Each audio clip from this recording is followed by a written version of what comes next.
In this video, I'd like to just talk about the coin market right now as we sit in 2024 near the end here in November.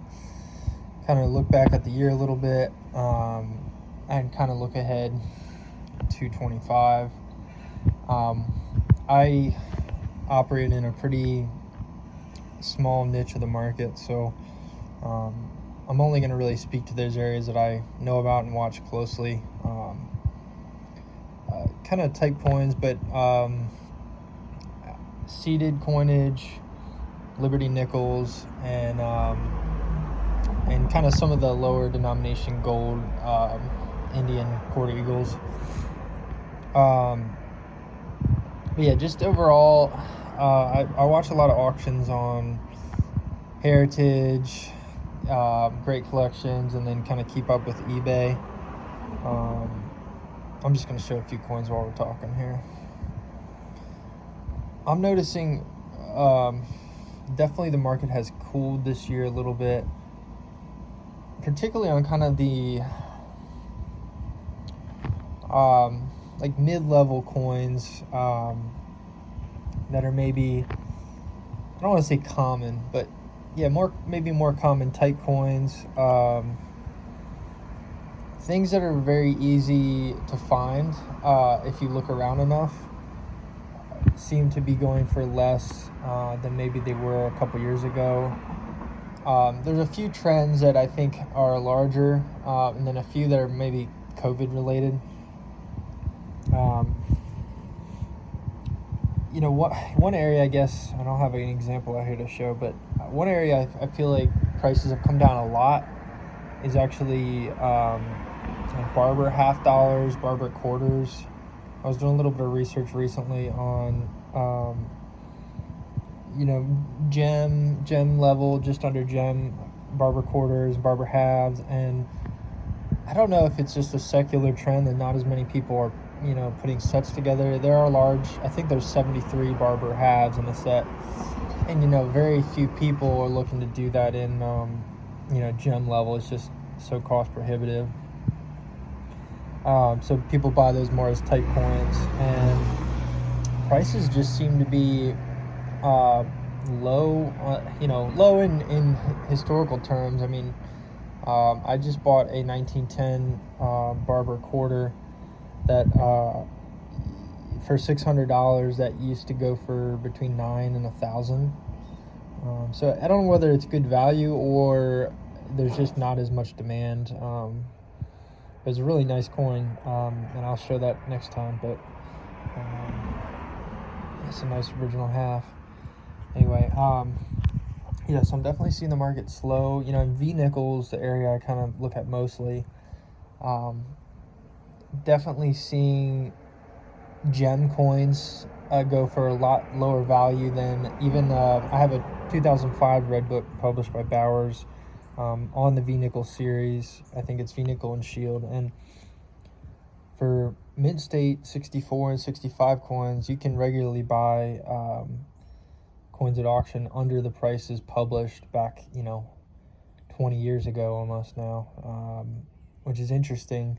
So I do think there's good value there, but it's also just reflects that, the market demand for V-Nickels just, it's always been a little slow, and those higher tier coins, people have a lot of pressure on costs these days, and it's just something that's harder to fork over $600 for a 1900 mint-state 65 nickel. That kind of coin now would probably be more in the 400 range. I've seen some gems go for 350 range. So when the book value 20 years ago is $550. So that kind of shows you a little bit of what's going on. I have noticed still some strength in like the 62, 63 level. Those prices in the last couple of years seem to be pretty consistent, if not slightly higher than they were a couple years ago. And that might just be, people opting for those grades when they're putting a typeset together. There are definitely plenty of them out there in that grade level. So, but you see that, I think, in talking back to the Barber series, certain series are just kind of known for not getting a whole lot of attention over the years. And then others that are always popular, the Standing Liberty Quarters, Buffalo Nickels, Lincoln Cent. But I can't really speak to those markets as much, but I don't know whether it's just my perception, but I've actually seen a lot of strength in the seeded $half market, and I have been paying more attention to that this year. So maybe it's just my bias toward something I'm interested in, but I feel like the prices on those coins. I have a seeded coinage red book. I'm focusing on that series from 2016. The prices for XF to AU coins are 3 times what they were then. So there's definitely a lot of demand. I think branch mints are very popular and have continued to really hold a lot of strength. And just original coins. I actually think original coins like these two I'm holding are pretty undervalued still. But there's in seeded halves, there's a lot of shipwreck coins out there that if someone's looking for one, it's pretty easy to find one for $300 that they can have a nice O-mint coin for that. But the original ones like these, they tend to go strong when they come to auction. But anyway, kind of rambling thoughts on the market, but I do think there's still some really good strength in the upper end type coin market and some good value too. I picked up an 1858 dime the other day at my local coin shop. That was maybe VG, not a problem coin at all, and $60. And that particular issue, there was only about 400 that PCGS estimates survive. I think that might be a little low, but that was $60 coin, and I think there were 300,000 minted or so of that issue. And it's just the fact that there aren't many people putting together a seeded dime collection by date and mint mark in that lower grade. So the higher end coins, the 64s, 65s, and those types, they go for large dollars. There's just so few of them. But then maybe the VG coins that there's a couple hundred out there, people aren't clamoring for. But I think that represents a great value to pick up those kind of coins that are just rare in absolute terms, but the market demand just for whatever reason isn't quite there. This hobby, I kind of draw parallels to sports cards where they're printing literally tens of millions each year.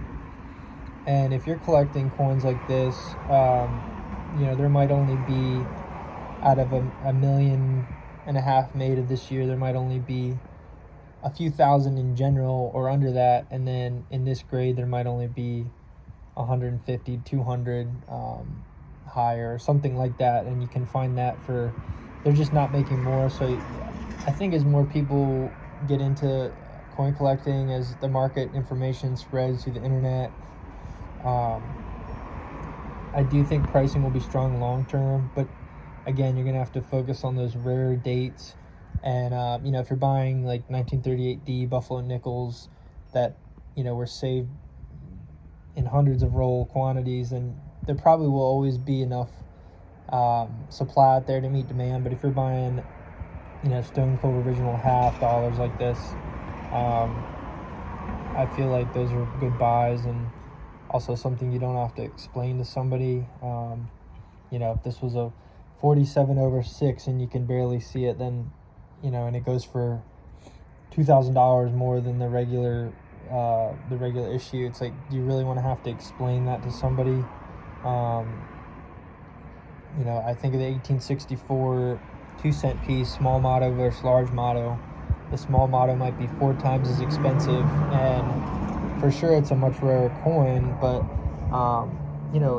having to explain to somebody who maybe is just getting into that series why they should pay that much more, I think it's just a hard sell when they could put their set together without that variation.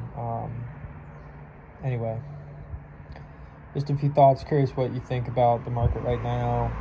What you're seeing is hot, what is kind of cooled off and where we think we're going into 25.